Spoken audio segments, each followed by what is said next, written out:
예, 1월 29일 수요일 아침 묵상에 함께 해주신 여러분들 환영합니다. 저희는 계속해서 이번 주 다음 주 마태복음 10장에 예수님께서 제자들을 세상으로 보내시는 그런 파송의 설교 부분들을 묵상하고 있습니다. 오늘은 마태복음 10장 5절부터 8절까지 읽겠습니다. 예수께서 이 12를 내보내시며 명하여 이르시되 이방인의 길로도 가지 말고 사마리아인의 고을에도 들어가지 말고 오히려 이스라엘 집에 잃어버린 양에게로 가면서 전파하여 말하되 천국이 가까웠다 하고 병든 자를 고치며 죽은 자를 살리며 나병한 자를 깨끗하게 하며 귀신을 쫓아내되 너희가 거저 받았으니 거저 주라. 아멘.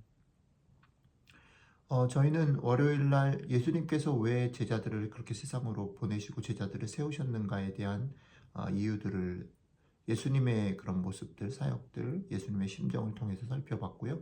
어제는 그것에 기초해서 제자들을 세우신 장면, 12명의 제자들의 이름, 그 안에 가룟 유다가 있었던 그런 장면들, 예수님이 먼저 부르셨다라는 것들, 그런 부분들을 좀 살펴보았습니다. 이렇게 세워진 제자들을 이제 예수님께서 세상으로 보내시면서 이제 첫 번째 명령을, 첫 번째 주의를 주시는 그런 부분들을 오늘 읽었습니다. 그런데 오늘 말씀에 이제 처음 부분, 한 세 가지 부분으로 나눌 수 있겠는데, 처음 부분에서 이제 우리가 조금 생각을 해봐야 될 부분이 있는 것 같아요. 예수님이 얘기 중에 조금 당황스러운 부분이 있는 거예요. 뭐냐면, 제자들을 세상으로 보내는데, 이방인의 길로도 가지 말고, 사마리아인의 고을도 가지 말고, 오히려 이스라엘 집에 잃어버린 양에게로 가라. 이렇게 돼 있단 말이죠. 그러니까 이 말을 기초로 해서 우리가 예수님이 어떻게 온 땅의 세상을 향해서 그 제자들을 보내지 않고 어떻게 사마리아로도 가지 말라고 하고 이방인의 길로도 가지 말라고 하는가라는 부분들에 대해서 약간 의심이 갈 수 있는데, 이 부분들을 잘 해석할 필요가 있습니다. 이것을 한쪽 극단으로 해석하면 그래, 이스라엘이 더 중요하고 지금 우리식으로 얘기하면 신앙을 가진 사람들이 더 중요하고 그 사람들을 케어하는 게 더 중요해 라는 그런 근거로 삼는 극단으로 갈 수도 있고, 또 반대로는 그러니까 예수님이 이렇게 배타적이지 않아, 예수님도 유대인이고 예수님도 너무 그런 편애하는 그런 게 있는 게 아니야, 별로 좋은 태도가 아니야 라고 양쪽 극단으로 갈 수 있는데, 이 부분은 제가 월요일 날도 말씀을 드렸지만 지금 제자들, 파송받는 제자들의 상태와 지금 형편이 무엇인가를 잘 생각해 볼 필요가 있다는 거죠. 그러기 위해서 월요일 날에는 마태복음 28장 예수님의 마지막 장면과 비교를 했지만, 오늘은 그것과 같은 맥락인데 사도행전 1장 8절에 주님께서 이제 승천하시기 전에 제자들에게 부탁하신 말씀과 같이 비교해서 살펴보면 좋을 것 같습니다. 사도행전 1장 8절에 주님께서 오직 성령이 너희에게 임하시면 너희가 권능을 받고 예루살렘과 온 유대와 사마리아와 땅끝까지 이르러 내 증인이 되리라라고 하신 말씀 있죠. 그것과 이 부분은 사실 어떻게 보면 표면적으로 충돌이죠. 그런데 이 부분을 생각해 보면 제가 월요일날 뭐라고 말씀드렸습니까? 지금 제자들, 지금 여기 파송받는 제자들은 아직 온전하게 인정받은 제자들이 아니다, 인턴이다라는 표현 썼죠. 여기는 아직 분명히 목표는 거기죠. 땅끝까지 가는 것이에요. 그런데 그 땅끝까지 가기에 지금 제자들은 충분치 않은 거지요. 그래서 예수님은 오히려 지금 이 상황에서 제자들의 능력과 그 단계들을 그렇게 제한하고 오히려 배려하고 있다라는 생각들을 하셔야 됩니다. 네. 그래서 너희가 할 수 있는 만큼이 이 부분인 것 같다. 너희들이 그것들을 넘어서 그렇게 나아가기에는 아직 부족한 부분들이 있다. 그러니까 그렇게 제안을 해서 그것들을 경험하게 하시는 것입니다. 그렇게 생각을 하시면 좋을 것 같고, 그렇게 해서 갈 때에 월요일, 화요일, 오늘까지 연결되어지는 지점 뭐냐면 그 제자들에게 무엇이 위임되고 무엇이 명령되어졌는가라는 거죠. 조금씩 차이가 있죠. 그것은 예수님이 하신 일들이 위임되어진 것인데, 예수님이 하신 일들 중에 어저께랑은 뭐가 달랐냐면, 예수님이 하나님의 나라를 선포하시고 가르치시는 부분들이 제자들에게는 어저께 그들이 세워질 때는 주어지지 않았어요. 그런데 이제 시간이 좀 지났고 이제 그들을 파송하게 되는, 이게 성경상으로는 시간이 인터벌이 없지만 사실은 이게 바로 세우자마자 보내신 건 아닌 것 같아요. 자, 그런 면에서 제자들은 조금씩 조금씩 진도가 나간 것이고, 이제 제자들을 세상으로 인턴으로 이제 보낸다라고 말할 때는 복음을, 하나님의 나라를 선포하는 것까지 얘기가 되어지고, 그리고 다른 쪽에서는 어저께랑 비교해 보면 제자들에게 주어진 어떤 권능과 지위 같은 것들에 있어서는 조금 더 좀 자세하게 오늘은 묘사되고 있다라는 거예요. 어제 없었던 게 나병 환자를 깨끗하게 하며 이런 것들이 있습니다.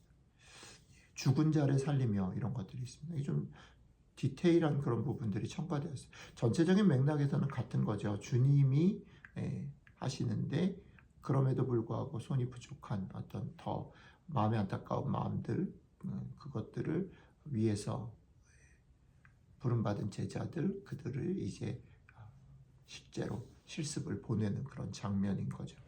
자, 여기까지가 이제 설명이고요. 그런데 이렇게 보내시면서 그런 일들을 하라 하시면서 되게 중요한 이제 마지막 중요한 어떤 원칙 같은 것들 하나 더 얘기하십니다. 뭐냐면 거저 받았으니 거저 주라, 이겁니다. 거저 받았으니 거저 주라.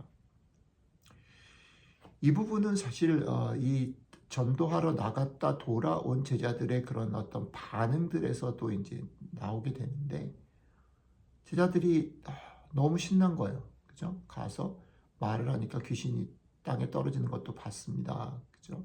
병도 고치고 막 그런 놀라운 일들을 경험하고 온 거예요. 너무 신난 거죠. 네, 그랬을 때 주님이 하시는 거죠. 신나하지 마라. 그게 중요한 게 아니다. 그러니까 이 맥락들을 우리가 생각할 때 이들이 아직 무언가를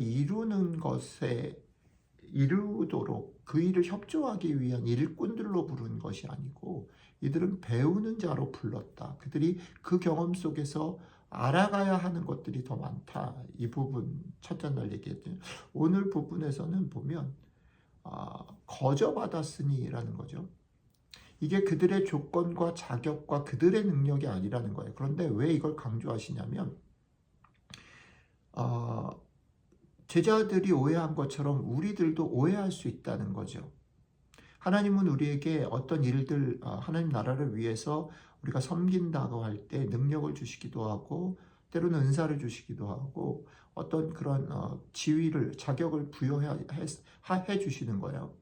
그런데 우리는 그걸 가지고 어떤 일들을 감당하거나 사역의 어떤 결과들을 빚을 때 그게 내가 가진 능력인 것으로 오해할 여지가 너무 많다. 우리는 그렇단 말이죠. 그러니까 못을 박으시는 거죠. 아니, 그건 니네 게 아니고 하나님께서 주신 은혜야. 은혜야. 그러니 니네가 자랑하거나 니네 것이다라고 착각하지 말아야 하고, 그러니 거저 베풀어야 된다. 너네가 거저 받았으니 은혜로 하는 것이니 그 은혜를 흘러내려야 한다라는 거죠. 이 말은 조금 더 안쪽으로 들어가 보면 이런 말이기도 합니다. 우리가 어떤 존재인가, 우리가 우리의 삶을 무엇으로 지탱하며 살아가는가라고 말할 때 오늘도 우리는 일용할 양식이 필요한 존재다라는 거죠. 오늘도 우리가 우리 힘으로 살아갈 수 있는 것처럼 보이죠. 우리 손은 우리가 움직이고 우리 몸과 팔은 우리가 움직이는 것처럼 보입니다.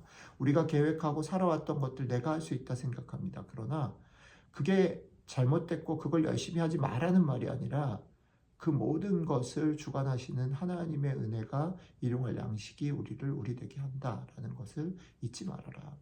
그러니 때로는 연약해지고 힘들어질 때도 이것으로 힘을 내지만, 때로는 내가 무언가를 하고 있다라고 생각할 때는 철저히 이것 앞에서 겸손해질 필요가 있다. 오늘 말씀은 그것을 우리에게 얘기합니다. 여러분, 오늘 하루 여러분들이 여러 가지 삶을 살 거예요. 어려움이 있을 수도 있고 여러분들이 기대한 대로 일어나는 일이 있을 수도 있습니다. 어떤 상황에서든지 우리는 은혜로 사는 자인 것을 기억하십시오. 우리는 거저받아 주님의 은총 가운데 삽니다.